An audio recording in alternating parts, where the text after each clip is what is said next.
You've counted every calorie, tried every diet, spent hours in the gym, and still something's missing. You want more than just weight loss. You want your energy back. You want your confidence restored. You want a way of living that doesn't feel like punishment. Welcome to Master Your Metabolism, where we cut through the noise, ditch the fads, and give you a real plan to become the healthiest, strongest version of you. Hosted by our team of expert coaches with proven strategies, science-based tips, and real-life encouragement, not just to help you lose fat, but actually create that lifestyle that you love. You've tried everything. Now, let's try what actually works. This is your turning point. Let's go. Hey there, everybody. Welcome to Master Your Metabolism. I'm here with my husband, Calvin Masters. Hello. And today we were going to chat about peptides.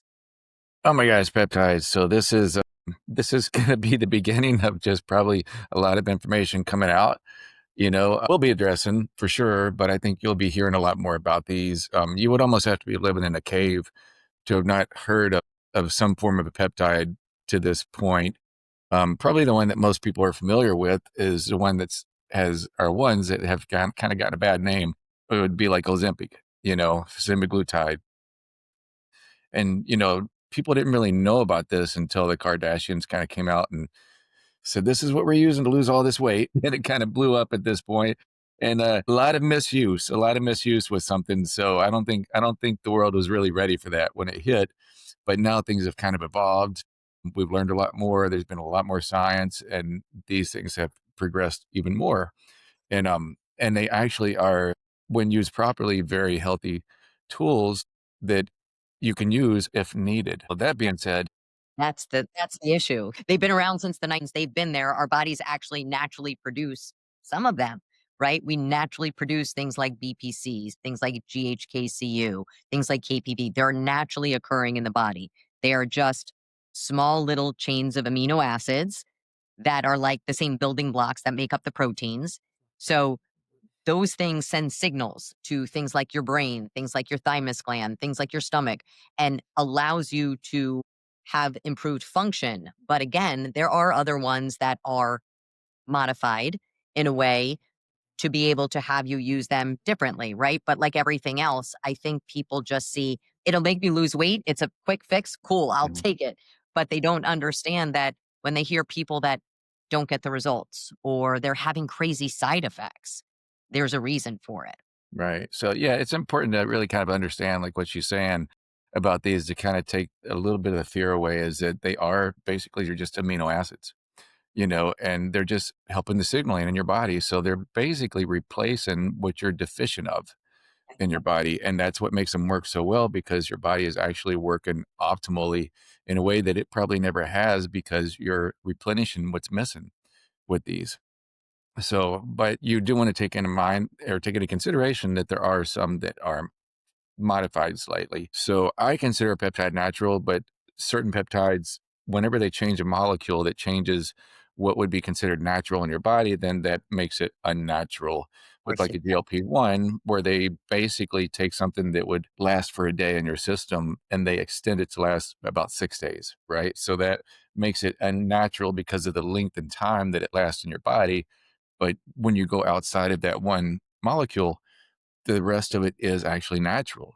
So these are things you want to consider, because you'll be hearing a lot of, right and left opinions about, these things. And a lot of it is just uneducation on it, to be honest with you. Yes, anything that's used too much is bad. Too much water, you're going to drown, you know. So this is basically just in a nutshell part of your body that's just being replenished. So it's one thing to consider, but you can misuse it by using too much, but also spending money on things that you just don't need. If you have optimal blood sugar levels, then why would you buy something that increases or helps to regulate the blood sugars? So I would recommend to anyone that is even considering using a peptide, one, have your blood work done. Yep. Why would you even use a peptide when you don't even know if there's even an issue? So a lot of people assume, that something's wrong because maybe they're not dropping weight when, one, are you doing the necessary things? What Are are you your in a habits? calorie deficit? Are you eating clean foods or are we eating a lot of processed foods? Are we Mhm. getting our sleep? So are we doing all the basic things that helps our body perform optimally and lose weight, build muscle? Those are the things you want to look at first. Now, if you are doing those things and you're still having some type of weight loss resistance, that's when I would recommend having labs done Yep. to make sure that there's not something internal going on, like, insulin resistance or any type of metabolic dysfunction, Formation. Yep. well, that's where you start from. And these are the things you want to do prior to actually using a peptide.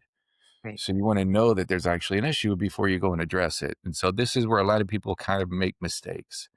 And you kind of hear bad things because if you're not doing the things to support the peptide to make it work, it's not gonna work the way it should, you know? Yep. So those are the kind of the steps before doing it, and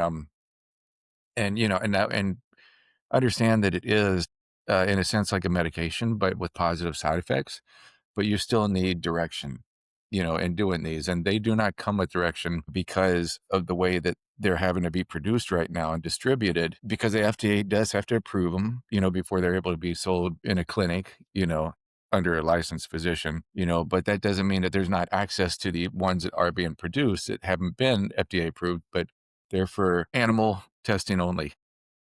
And when you look at it, like peptides have different functions, right? Because there are, different body and different types of amino acids and building blocks. You want to look at like some repair the gut, some metabolism, some help with immune function, some help with sleep, mood, energy. So, because you have all different tools with these peptides, like I tell people in perimenopause, if you are doing all the things and you're still not seeing the change, hey, is there an issue with your gut? Because low estrogen can cause an impact with your gut lining, right? So maybe something that will help with inflammation, something that will help with the lining of your gut to help repair those cells. Maybe something that helps tighten up the junctions. If you have an autoimmune disorder, there are lots of peptides that help with general inflammation in the body.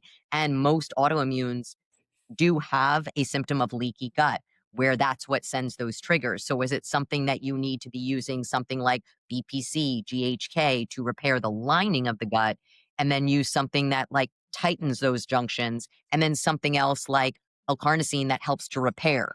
So there's lots of different tools that you can use if that is the issue, right? If low estrogen is causing that and that is why you can't lose weight, you're not absorbing the nutrients from your foods. It's like a cascade of symptoms that if you looked at labs and understand what is going on, you can figure out what the root cause is and then have the best match for what is going on in the body. Right.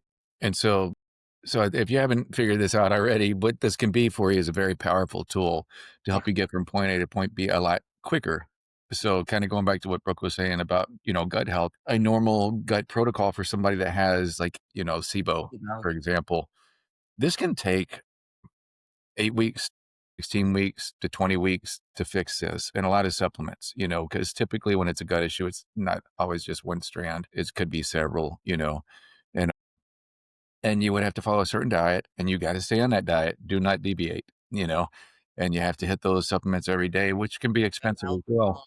No, no. Oh, I cut all the stuff out. Now this is uh, and even with that, there's not a guarantee that this is gonna get cleared out on the first run.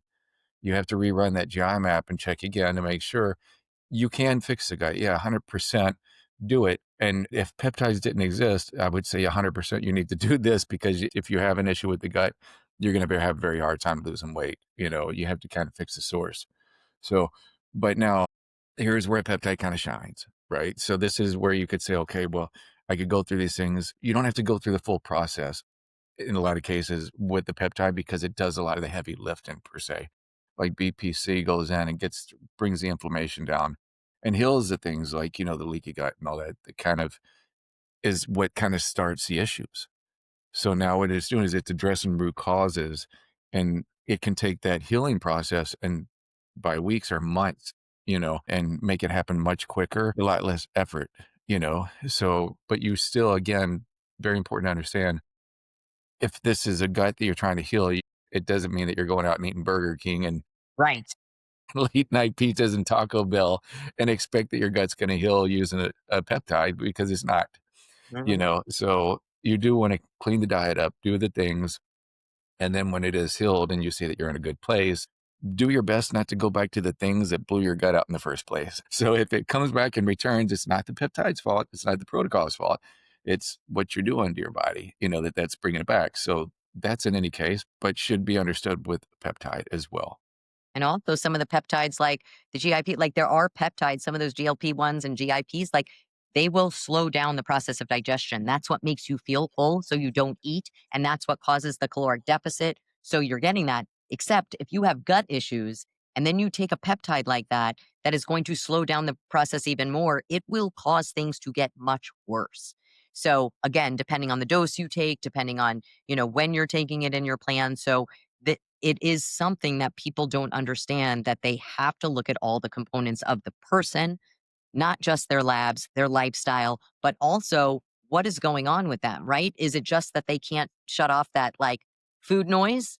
Well, then, yeah, there are peptides that'll slow down that food noise, but they are also going to slow down digestion. So you have to keep in mind, I got to make sure that I'm taking enough protein, because we have had people come to us that are eating like one meal because they are taking too high of a dose.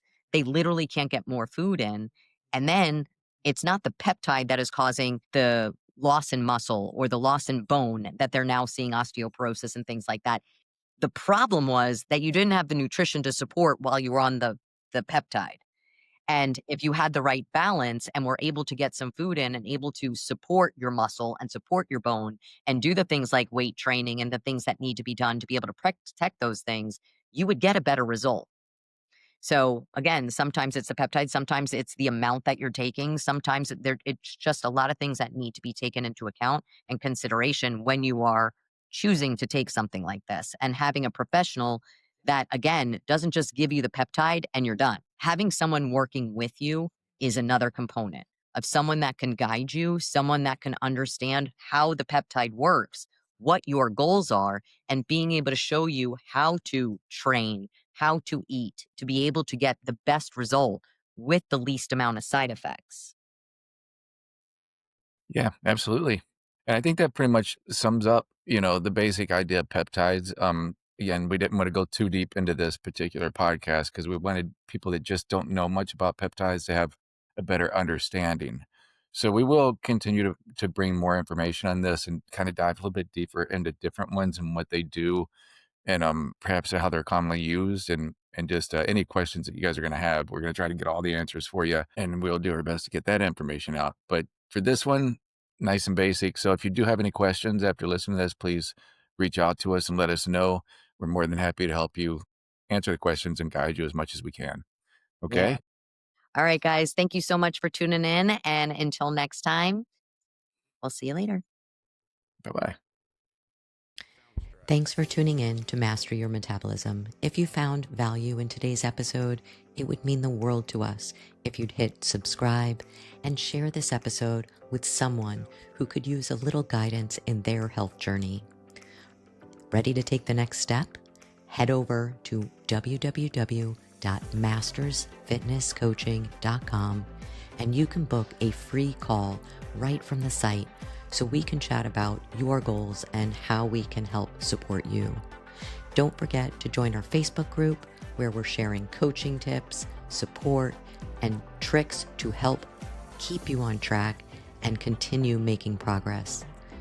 You don't have to do this alone. We're here to walk with you every step of the way.